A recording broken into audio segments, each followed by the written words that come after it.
Assalamualaikum warahmatullahi wabarakatuh. Selamat pagi anak-anak. Semoga hari ini kita masih diberikan kesehatan untuk mengikuti kegiatan pembelajaran hari ini. Nah, anak-anak, sebelum kita mulai pelajaran hari ini, marilah kita berdoa terlebih dahulu. Kita baca basmalah bersama-sama. Bismillahirrahmanirrahim. Nah, sekarang siapkan alat tulismu. Bukalah buku pena 5A halaman 29, 30, 31, 32, 33, 34, dan 35.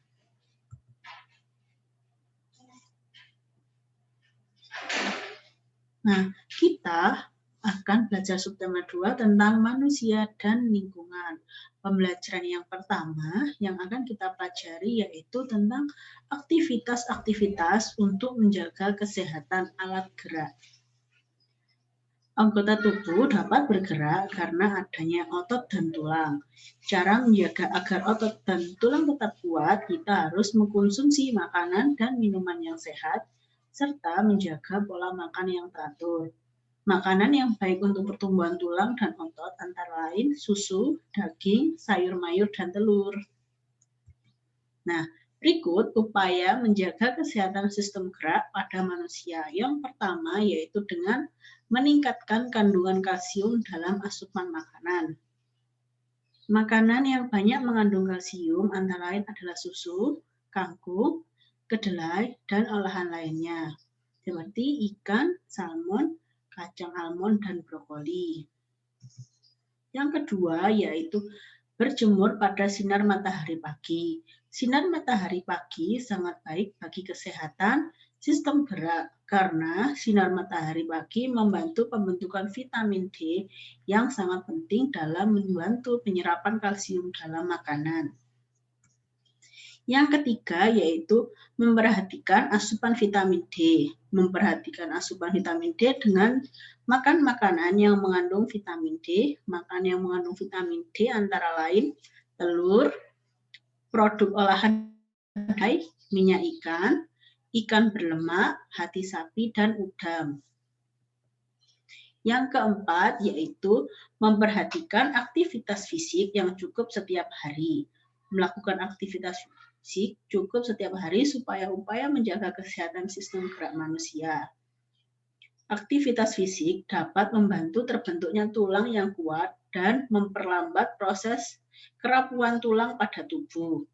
Aktivitas fisik antara lain olahraga, jalan kaki, jogging, naik turun tangga, melakukan pekerjaan rumah, dan lain-lain. Yang kelima yaitu menghindari kebiasaan sikap tubuh yang salah. Contoh menghindari kebiasaan sikap tubuh yang salah adalah dengan cara duduk yang benar. Cara duduk yang benar adalah tulang belakang harus dalam posisi tegak, tidak membungkuk.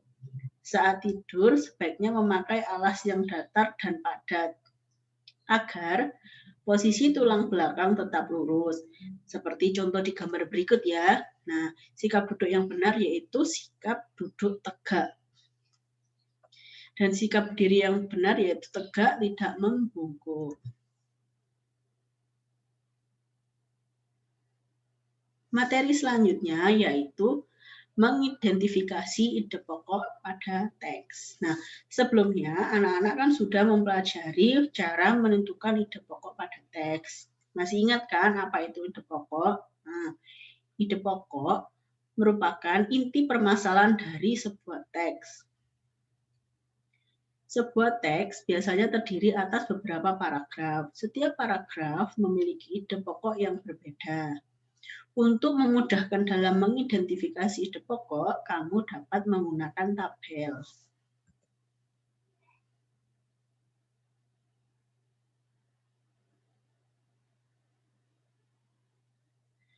Pembelajaran yang kedua, kita akan belajar tulang sebagai alat gerak manusia.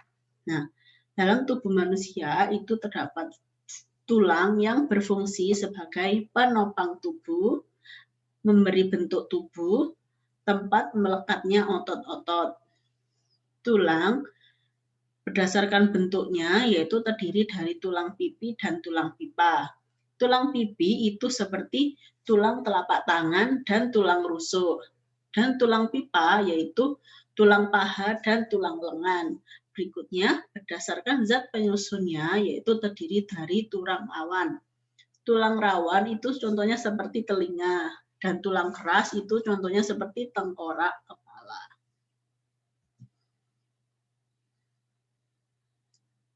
Sekarang coba perhatikan gambar berikut. Nah, berikut adalah tulang-tulang yang terdapat di dalam tubuh kita. Nah, tulang-tulang itu tadi terdiri dari tulang lengan atas, tulang hasta, tulang pengupil, tulang telapak tangan, tulang pergelangan tangan, dan tulang jari tangan. Yang bagian bawah ada tulang panggul, tulang paha, tulang tempurung kaki, tulang betis, tulang kering, tulang pergelangan kaki, tulang telapak kaki, dan tulang jari kaki. Materi selanjutnya yaitu gambar cerita pada cover. Nah, anak-anak pernah melihat gambar pada sampul buku. Nah, itu disebut gambar pada cover. Cover adalah tulisan dan gambar yang terdapat di halaman depan pada sebuah buku. Gambar cerita pada cover harus mewakili isi buku tersebut. Cover buku harus memenuhi unsur-unsur berikut. Yang pertama yaitu jenis huruf pada judul harus menarik. Yang kedua, kalimat penjelas judul singkat dan mudah dipahami. Yang ketiga, nama penulis. Yang keempat, identitas penerbit. Dan yang kelima, gambar yang menarik dan sesuai isi.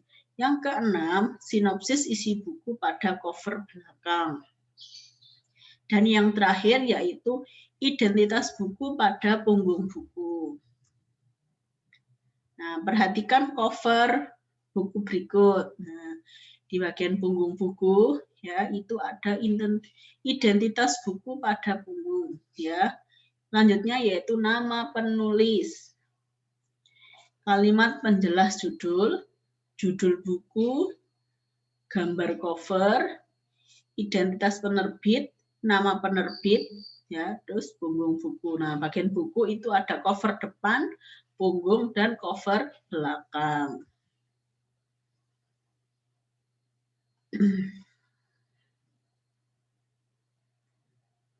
Materi selanjutnya yaitu tentang menemukan ide pokok dalam teks lisan.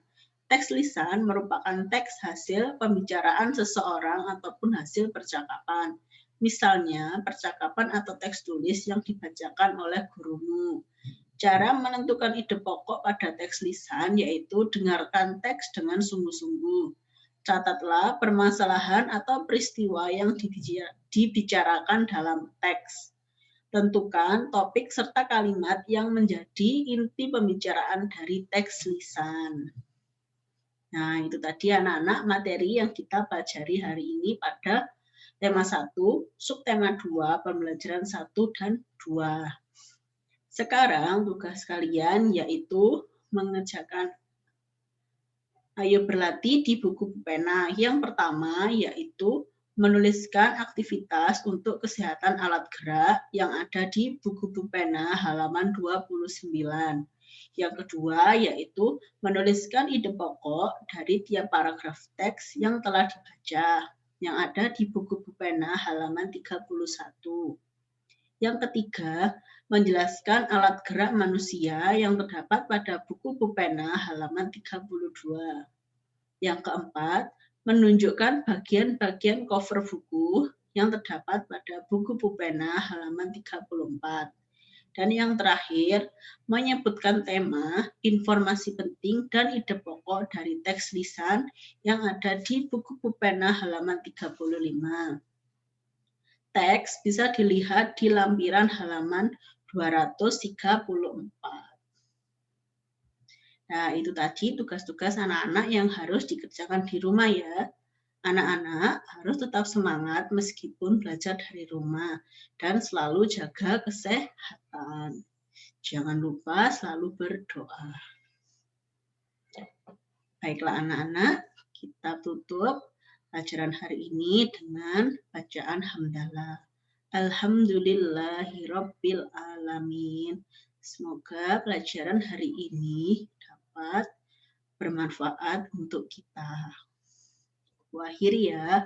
Assalamualaikum warahmatullahi wabarakatuh.